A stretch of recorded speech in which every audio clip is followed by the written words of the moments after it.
Hi friends, मैं हरिओम कुलकर्णी फिर से आपका स्वागत करता हूं मेरे अपने यूट्यूब चैनल पे टैक्स विद एचके के। आज इस वीडियो में हम बात करेंगे पीएफ टीडीएस के बारे में।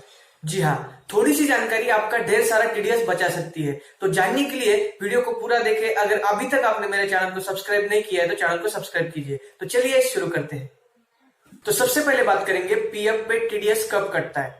तो जब आप पीएफ का विड्रॉल करने उनके साइट पे जाएंगे, पीएफ के साइट पे, तो आपको 3 फॉर्म मिलेंगे, जैसे कि form 31, form 19 and form 10C।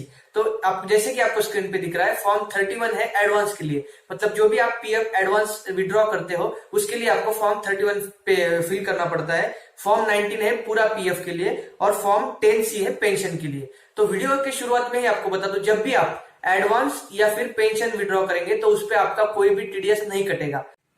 Means जब भी आप फॉर्म 19 फिल करेंगे, दैट इज पीएफ वाला फॉर्म, तभी आपको पीएफ पे टीडीएस देना पड़ेगा। तो ये फॉर्म 19 को समझते हैं एक कुछ स्लाइड्स के थ्रू। तो आप स्क्रीन पे ध्यान दीजिए, मैं वहां पे आपको डिटेल स्लाइड दे दूंगा।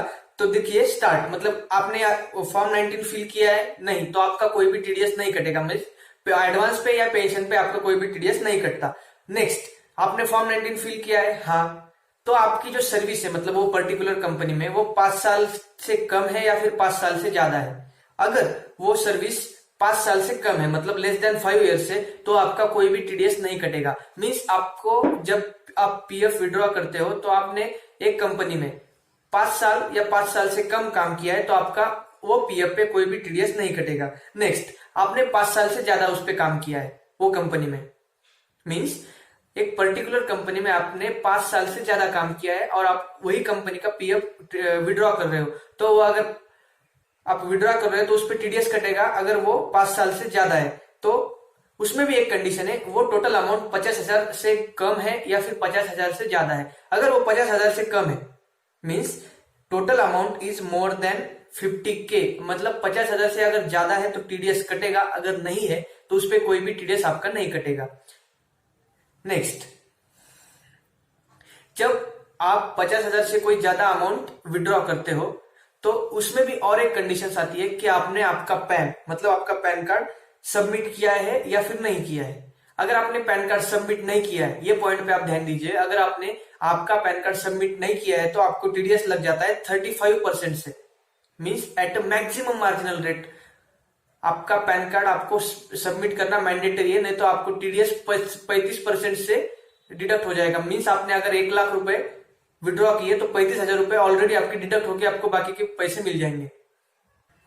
तो नेक्स्ट, आपने पैन सबमिट किया है, मतलब आपके कंपनी में आपने पैन सबमिट किया है।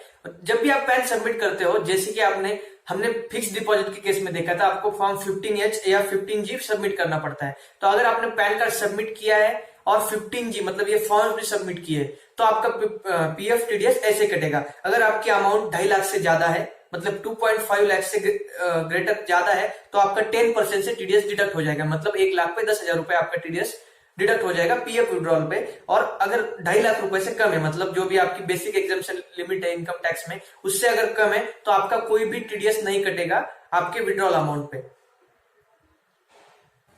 और आपने पैन कार्ड सबमिट किया है लेकिन फॉर्म 15G सबमिट नहीं किया है तो आपका मार्जिनल, मतलब 10% से आपका टीडीएस डिडक्ट हो जाएगा। दैट इज, जैसे कि हमने फॉर्म 15G के केस में देखा, 2.5 लाख से ऊपर आपकी अमाउंट है तो आपका 10% टीडीएस डिडक्ट हो जाएगा। वैसे इसमें कुछ कंडीशन नहीं है, अगर आपने फॉर्म 15G सबमिट किया ही नहीं है तो आपका डायरेक्टली 10% से टीडीएस डिडक्ट हो जाएगा।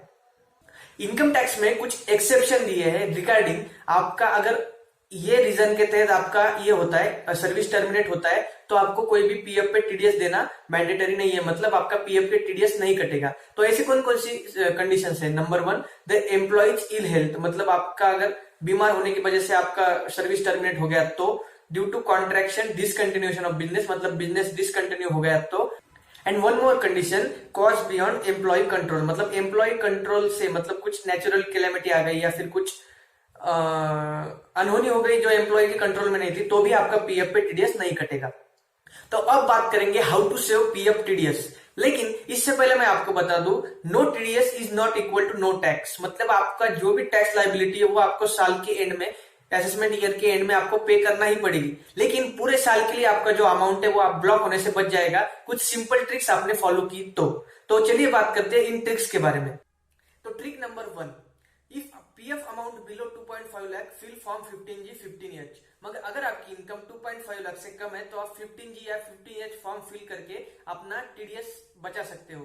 कंडीशन नंबर 2 मतलब ट्रिक नंबर 2, अगर आपका पीएफ अमाउंट 50,000 से ऊपर है, मीन्स 70,000 80,000 ऐसा कुछ है, तो कुछ आप एडवांस विड्रॉ कर लीजिए। मीन्स 10,000, अगर मान लीजिए आपकी इनकम है 70,000 रुपए, तो आप पहले 20,000 रुपए एडवांस विड्रॉ कर लीजिए, जिसपे आपका कोई भी टीडीएस नहीं कटेगा, और आपकी अमाउंट है वो 50,000 रुपए से कम लीजिए। जब आप actual PF actual form 19 fill करेंगे तो भी आपका कोई भी टीडीएस इस पे डिडक्ट नहीं होगा। Third and most important trick to save TDS on your PF. तो आपने क्या करना है, आपका अगर कोई ऐसे रीजन के वजह से एग्जिट हुआ है या फिर आपको जॉब गई है, आपने कंपनी छोड़ी है जो आपके हाथ में नहीं था, तो आपने एक एप्लीकेशन लिखना है जिसपे आपके एम्प्लॉयर की साइन होनी चाहिए। वो आपने पीएफ ऑफिस में सबमिट कर देना है विद जेन्युइन रीजन। मतलब अगर आपने जेन्युइन रीजन के तहत ये अगर पीएफ ऑफिस में सबमिट कर दिया तो पीएफ ऑफिस आपका कोई भी टीडीएस नहीं काटता है। लेकिन आपको ये बात ध्यान रखनी है कि जब भी आप पीएफ विड्रॉ करेंगे उससे पहले एक एप्लीकेशन जिसपे आपका पूरा करेक्ट रीजन लिखा हो एग्जिट का, वो आपने पीएफ ऑफिस में सबमिट कर देना चाहिए। वन मोर टाइम, मतलब एक बार मैं आपको फिर से रिमाइंडर देता हूँ, पीएफ पे टीडीएस सेव करना मतलब टैक्स सेव करना नहीं है। टैक्स जो भी आपकी इनकम पे आता है वो आपको एट द ईयर एंड पे करना ही पड़ेगा। बस आपका वो एक अमाउंट का ब्लॉकेज है एक साल के लिए, वो आपका बच सकता है अगर आपने ये कुछ सिंपल ट्रिक्स फॉलो की तो। So let's conclude. This is all about how to save PF TDS when you withdraw PF amount. अगर आपको ये वीडियो पसंद आए तो चैनल को सब्सक्राइब कीजिए। मैंने और भी मेरे सोशल अकाउंट्स की लिंक, जिसपे मैं इनकम टैक्स एंड जीएसटी से रिलेटेड अपडेट्स डेली डालते रहता हूँ, उसकी लिंक भी मैंने डिस्क्रिप्शन बॉक्स में दी है, उसे भी आप फॉलो कर सकते हैं। तो मिलते हैं अपनी अगली वीडियो में। Keep enjoying tax with HK. Bye bye.